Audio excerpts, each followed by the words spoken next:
अस्सलामु अलैकुम वरहमतुल्लाहि ताला वबरकातुहू। अल्लाह आप लोगों को शादो आबाद रखे। दोस्तों, अमेरिका और ईरान के दरमियान जो जंग चल रही है उसके बारे में आप लोग सोशल मीडिया पर देख रहे होंगे कि हालात कितने ख़राब हो रहे हैं।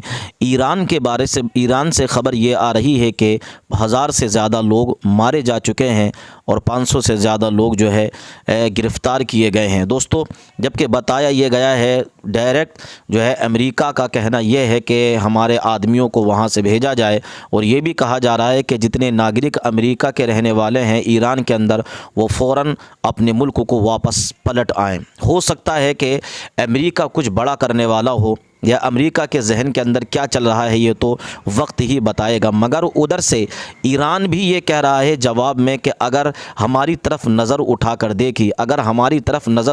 देखी तो हम भी जो है उल्टा मुकाबला करेंगे और अमेरिका के ठिकानों को, अमेरिका के अड्डों को उड़ा देंगे।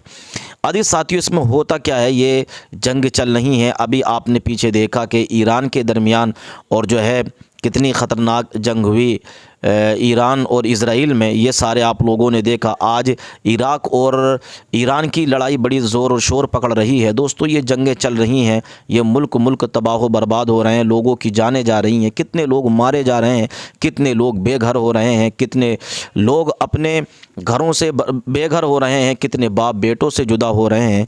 ये सारी दुनिया के अंदर जो है हालात बनते चले आ रहे हैं।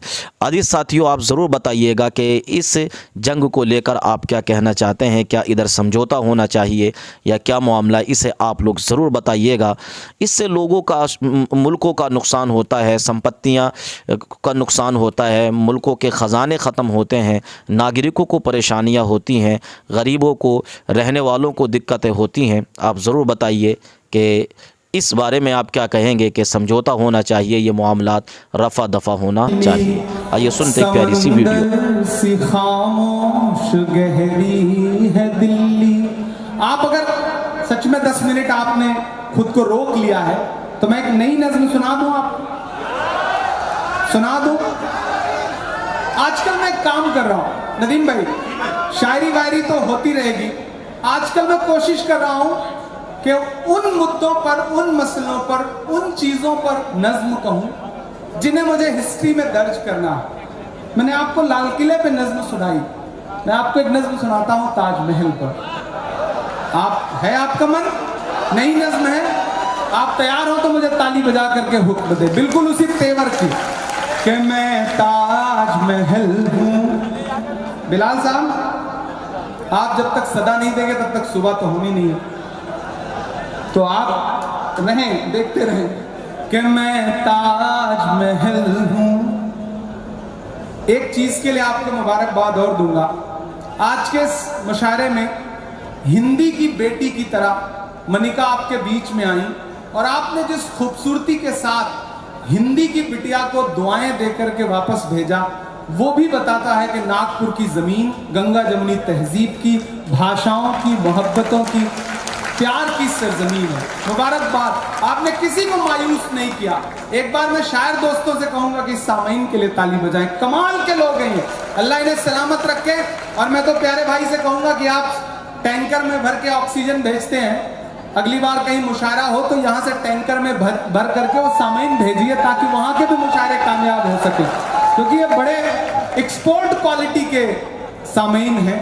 अल्लाह इनका तेवर इसी तरह बरकरार रखे कि मैं ताजमहल हूँ, मैं ताजमहल हूँ, ऐ शाहजहां मैं तेरी नायाब गजल हूँ, मैं ताजमहल ताजमहल ताजमहल हूँ, मैं ताजमहल हूँ। बहुत कुछ कहा गया ताजमहल पे, लेकिन एक जाविया मेरा है, एक तेवर मेरा है, उस तेवर से सुनिए।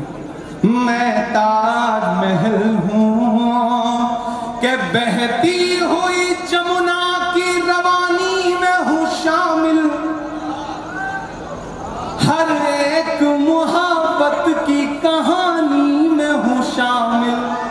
तैयार रहना, फिर वही तेवर, वही दिल में गुदगुदी सी हो तो फिर उसे तालियों में बदलना कि बहती हुई जमुना की रवानी में हूँ शामिल, हर एक मुहब्बत की कहानी मौजूद हैं, कैराना से सांसद हैं, समाजवादी पार्टी से।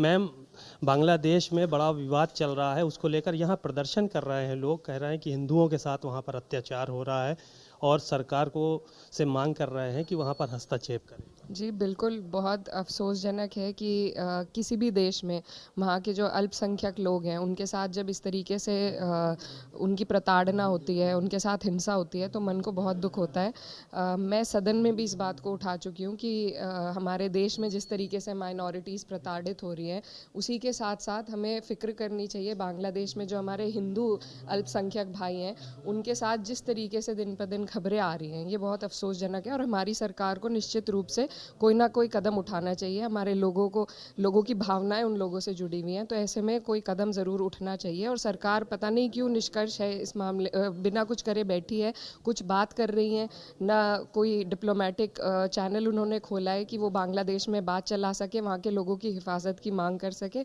तो हम इस मामले में हम सरकार से पूछना चाहते हैं कि इस नाकामी की क्या वजह है।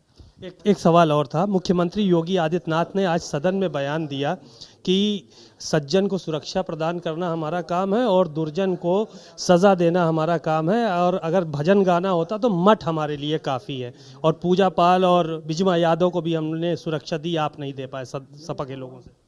देखिए, जहाँ तक हम समझते हैं ये देश संविधान से चलता है और कोई भी सरकार आएगी जाएगी लेकिन संविधान रहेगा। और अटल बिहारी जी ने भी कहा था कि देश रहना चाहिए, तो ये देश कानून से चलेगा और संविधान से चलेगा, किसी भी सरकार की मनमानी से नहीं चलेगा।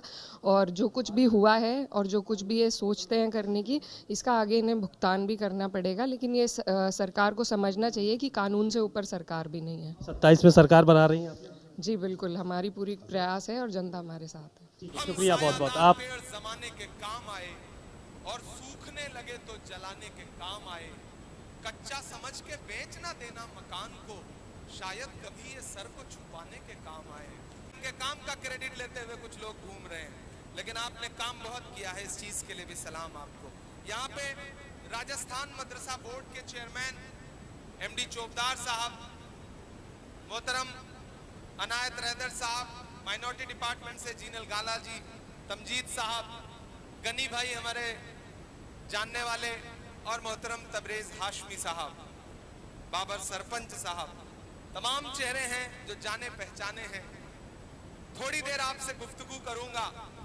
जो इधर बाईं तरफ धूप में खड़े हैं, जो इधर दाईं तरफ धूप में खड़े हैं, उनसे गुजारिश है कि मुल्क बहुत बुरे दौर से गुजर रहा है, थोड़ी धूप बर्दाश्त कर लीजिए, क्या पता कुछ हल निकल आए। ना हम सफर न किसी हम नशी से निकलेगा, ना हम सफर न किसी हम नशी से निकलेगा, हमारे पांव का कांटा हम ही से निकलेगा। वतन की रेत मुझे एड़ियां रगड़ने दे, मुझे यकीन है पानी यहीं से निकलेगा। यहाँ बड़ी तादाद में पीछे मेरी माएं बहनें खड़ी हैं, मैं आपकी मौजूदगी को खुसूसी तौर पर सलाम करता हूं। आपके चहेते प्रत्याशी प्रोफेसर मुसव्विर आलम साहब,